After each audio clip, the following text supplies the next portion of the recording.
NATO ने बारूद का बैकअप देना बंद कर दिया, इसलिए युद्ध के मैदान में किसी भी वक्त ज़ेलेंस्की सेना का बैकअप हो सकता है। हार से बचने के लिए यूक्रेनी फोर्स ने अब नए प्लान पर काम करना शुरू कर दिया। इस प्लान का नाम है गुरिल्ला अटैक।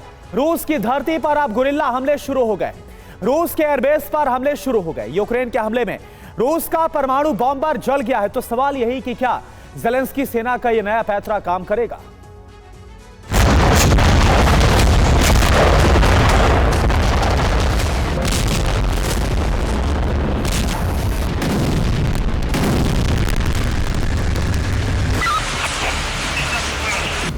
मॉस्को के पास लगी ये बारूदी आग यूक्रेन के गुरिल्ला घात का परिणाम है।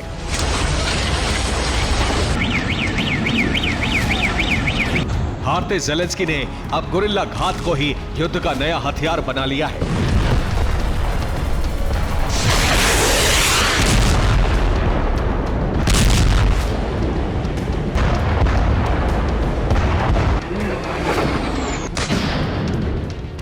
पिछले कुछ दिनों की वॉर रिपोर्ट इस बात का ऐलान कर रही है कि युद्ध के मैदान में यूक्रेनी सेना चारों खाने चित्त होने वाली है।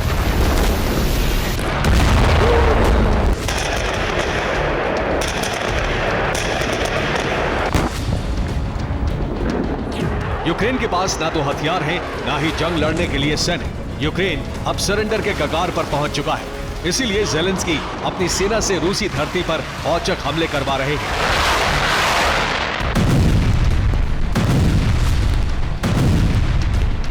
यूक्रेन के गुरिल्ला घात की वजह से ही रूसी धरती पर जंग शुरू हो गई है। यूक्रेन के हमलों से रूस में आग लगी हुई है। यूक्रेन की सेना कमजोर पड़ गई है।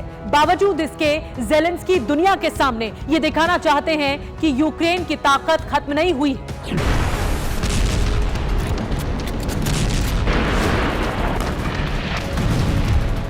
अब तक यूक्रेनी जमीन पर जंग हो रही थी। रूसी फौज यूक्रेन में घुसकर हमले कर रही थी। इससे यूक्रेन को बहुत बड़ा नुकसान पहुंच रहा था।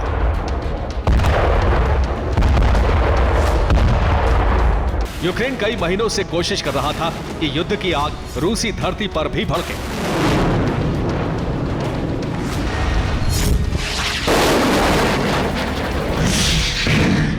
इस लक्ष्य को प्राप्त करने के लिए ही अब ज़ेलेंस्की सेना मॉस्को और क्रीमिया समेत रूस के 1 दर्जन शहरों में हमले कर रही है।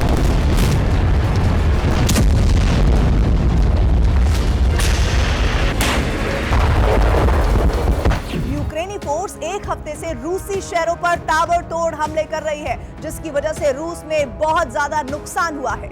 यूक्रेन के टारगेट पर क्रीमिया, बेलगोरोद, कुर्स्क, वोरोनिश में मौजूद रूसी सेना के बेस हैं। यूक्रेन इन्हीं बेस को खत्म करना चाहता है।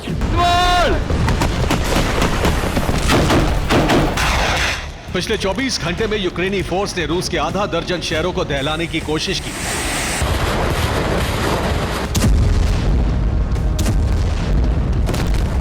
रूसी सेना को सबसे बड़ी चोट एंगल्स एयरबेस पर पहुंची। यूक्रेनी फोर्स ने एक हफ्ते में यहां तीसरी बार हमला किया।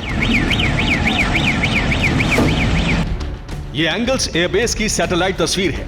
इसी एयरबेस को यूक्रेन ने टारगेट किया।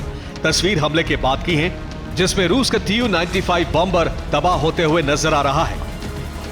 यूक्रेनी फोर्स ने मॉस्को के पास भी हमला किया। हमले की जद में एक फैक्ट्री आई। धमाके के बाद फैक्ट्री इस तरह धो कर जल गई। ज़ेलेंस्की के टारगेट पर इस वक्त रूस के वो एयरबेस हैं जहां से रूसी एयरफोर्स यूक्रेनी शहरों पर हवाई हमला कर रही है।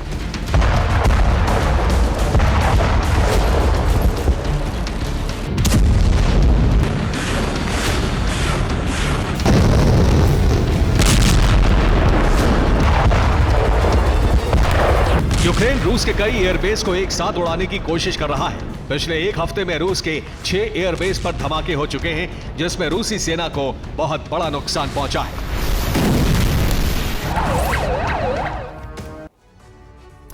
जी हां, यूक्रेनी सेना पिछले 7 दिनों के अंदर रूस के 6 एयरबेस पर हमले कर चुकी है। एंगल्स एयरबेस पर एक हफ्ते के अंदर 3 बार हमले हो चुके हैं। कुर्स्क एयरबेस पर एक हफ्ते में 2 बार ड्रोन अटैक हो चुके हैं।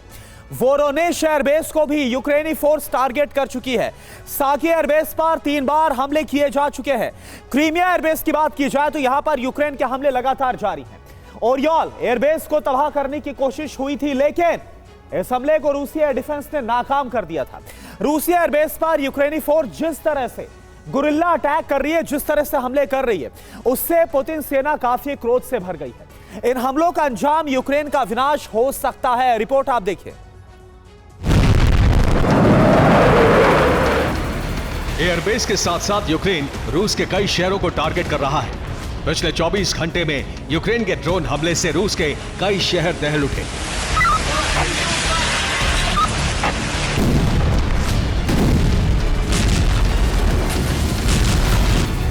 यूक्रेन ने कलुगा में विस्फोट किया तो पंपिंग स्टेशन की एक इमारत पूरी तरह ध्वस्त हो गई। निचली तागिल में ड्रोन अटैक हुआ तो 9 तेल टैंकर पूरी तरह से जल गए। यूक्रेन ने बेलगोरोद में 24 घंटे के अंदर 55 बार ड्रोन हमला किया। रूस के तुला में भी ड्रोन की बरसात हुई। लोगों को बंकर में छिपना पड़ा। वोरोनिश में हमला कर यूक्रेन ने एक बिल्डिंग को बर्बाद कर दिया। रोस्टोव में यूक्रेनी फोर्स ने कई ड्रोन दागे, लेकिन यहां उसका हमला कामयाब नहीं हो पाया। रूस की धरती पर यह हमले कोई और नहीं बल्कि यूक्रेनी इंटेलिजेंस एजेंसी के चीफ बोदानोव करवा रहे हैं।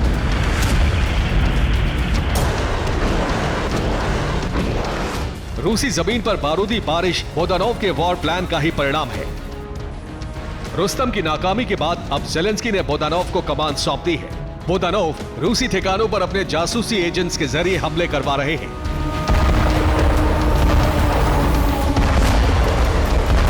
बोदानोव ने कैमरे पर इस बात का ऐलान कर दिया है कि यूक्रेन दुश्मन को खत्म करने के लिए कहीं भी और किसी भी तरह का हमला करने के लिए पूरी तरह आजाद है।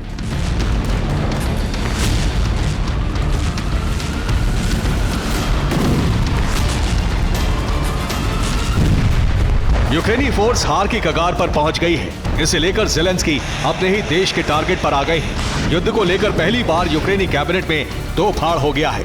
पहली बार यूक्रेन में ज़ेलेंस्की की पार्टी के एमपी ने रिजाइन तक कर दिया है। यूक्रेन में विपक्ष के नेता विक्टर मेदवेदेचुक ने घोषणा कर दी है कि इस साल ज़ेलेंस्की के शासन का अंत होने वाला है।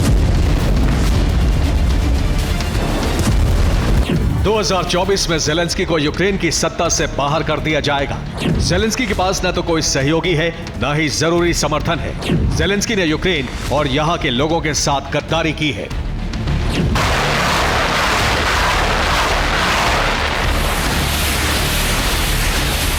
यह आक्रोश इस बात का ऐलान कर रहा है कि ज़ेलेंस्की हर फ्रंट पर बुरी तरह से फंस गए हैं। यूक्रेन में ही उनके खिलाफ गृह युद्ध छिड़ गया है। हालात इतने खराब हैं कि ज़ेलेंस्की जंग हारने के साथ साथ सत्ता भी गंवा सकते हैं।